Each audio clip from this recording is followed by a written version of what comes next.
आज भारतीय जनता पार्टी विधायक दल ने प्रश्नकाल के दौरान एक प्रश्न के उत्तर में मुख्यमंत्री और रेवेन्यू मिनिस्टर की ओर से जिम्मेदारी के साथ जवाब न देने की वजह से हमने वॉकआउट किया। और मैं इस बात को कहना चाहूंगा, प्रश्न ये था कि सराज विधानसभा क्षेत्र के अंतर्गत थुनाग में एक हॉर्टिकल्चर कॉलेज हमने शुरू किया था और उसकी फॉरेस्ट क्लियरेंस करने के बाद 205 बीघा जमीन उस कॉलेज के नाम पर की थी।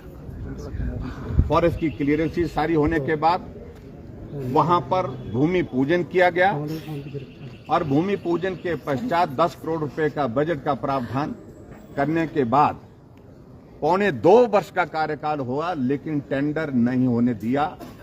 अंततः टेंडर जब हुआ, जो पीडब्ल्यू डिपार्टमेंट को हमने डिपॉजिट दिया था, हमने कहा इसका टेंडर तो करिए। जब टेंडर किया तो हॉर्टिकल्चर मिनिस्टर ने कहा कि इस टेंडर को रोक दीजिए। जब हमने इस बात को पूछा तो कारण ये गोलमोल करके मंशा इसके पीछे ये है, या तो इस कॉलेज को बंद करना है या इस कॉलेज को यहां से शिफ्ट करना है। ये दो वजह है जिसको स्पष्ट नहीं कर रही है। और आज जिस प्रकार से जवाब जब मांगा गया तो ये सराज विधानसभा क्षेत्र के कमांड ऑफिस बिल्डिंग का जिक्र करते रहे, सराज विधानसभा क्षेत्र के रेस्ट हाउसेज का जिक्र करते रहे और जवाब में कहने लगे कि इस कॉलेज के बनाने के लिए 300 करोड़ रुपए लगेगा, आप 300 करोड़ रुपए दीजिए और उसके बाद हम इस कॉलेज का काम शुरू करेंगे। ये मैं समझता हूं कि कोई भी जिम्मेवार जवाब सरकार का नहीं है। अगर बजट प्रावधान हमने किया है 10 करोड़ का, पहले हमने कहा कि उसका ही टेंडर लगाओ एडमिनिस्ट्रेटिव ब्लॉक का। और अगर पैसे का इंतजाम करना है, ये वर्तमान सरकार की जिम्मेवारी है, जो सरकार सत्ता में है। हम विपक्ष में हैं और हम विपक्ष में रह करके उसमें एक सहयोग कर सकते हैं कि कहां बात करनी है, लेकिन इस तरह से गैर जिम्मेदाराना बात करना ये बहुत दुर्भाग्यपूर्ण है। ये हिमाचल प्रदेश सरकार के मुख्यमंत्री सुखविंदर सुख जी का एक काम करने का तरीका बन गया है कि जो भी हो सकता है उसको बंद करो।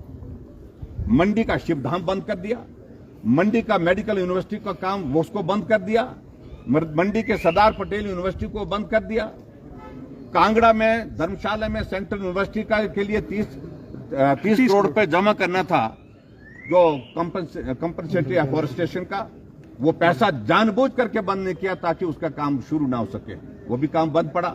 पालमपुर एग्रीकल्चर यूनिवर्सिटी की जमीन जो है दान दी जा रही है प्राइवेट लोगों को कि आप यहां पर होटल खोलिए। इससे बड़ा दुर्भाग्य कोई हो नहीं सकता।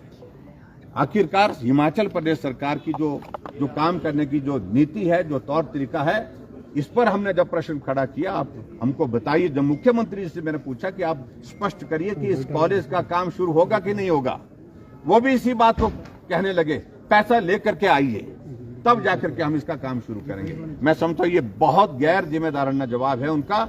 और जो रेवेन्यू मिनिस्टर ने पर्टिकुलरली कहा कि वो फिजिबल नहीं पाई गई, ये सत्य नहीं है, ये सरासर झूठ है। और जो वहां से जो इस काम के लिए जो टीम आई हुई थी, उनके ऊपर जबरदस्त दबाव बनाया गया कि किसी तरह से भी रिपोर्ट इस तरह से बना करके दीजिए, कहो कि ये जगह फिजिबल नहीं है। और इस बात को लेकर के मैं कह रहा हूं कि बहुत दुर्भाग्यपूर्ण परिस्थिति है जो हिमाचल प्रदेश की विधानसभा के अंदर आज की दौर में ये तमाशा बना हुआ है। इस बात को लेकर पहले मैंने सोचा कि रूटीन में करता, मैंने 10 बार बोल दिया अपने जो कर्मचारी हैं, बाकी जो लोग इसको देखते थे। लेकिन आज जब मैं आ रहा था विधानसभा, उस वक्त भी वहां पर ड्रोन वहां पर हमारे घर के आंगन में घूम रहा था और ये मैं समझता हूं कि बहुत दुर्भाग्यपूर्ण है। तमाशा बन गया सरकार का, समझ में नहीं आ रहा है। विपक्ष के नेता की घर की खिड़कियों से, दरवाजे से गाड़ियां खड़ी कहां हैं, कौन गाड़ियां खड़ी हैं, कौन आदमी आया, उनका भी ड्रोन से सर्वे, ड्रोन से ये कर रहे हैं। यहां कानून व्यवस्था की धज्जियां उड़ गई है, दिन दिहाड़े गोलियां चल रही हैं, दिन दिहाड़े जो है लोगों को पीट करके मार दिया जा रहा है, उस तरफ ध्यान नहीं है। शिमला के माल रोड पर हत्या हो जाती है, उस पर ध्यान नहीं है। लेकिन विपक्ष के लोग हैं, उनके फोन सर्विलेंस पर और उनके फोन सर्विलेंस के साथ साथ में उनके घर की चारों तरफ से हुए जाकर के वहां पर ड्रोन से इस तरह से करना, ये निजता का भी हनन है और मैं समझता हूं ये बहुत ओछी हरकत की है और जिसको मुख्यमंत्री को जवाब देना चाहिए था, लेकिन मुख्यमंत्री जी चुपचाप बैठे थे।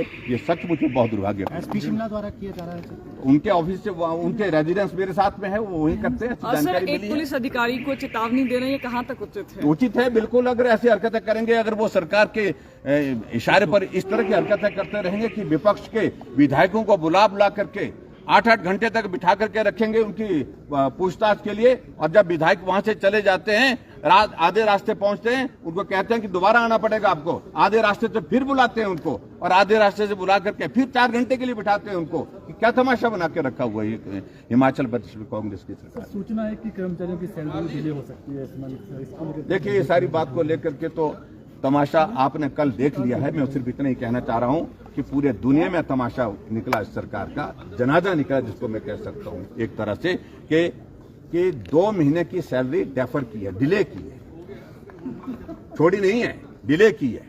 यानी कि 3 महीने के बाद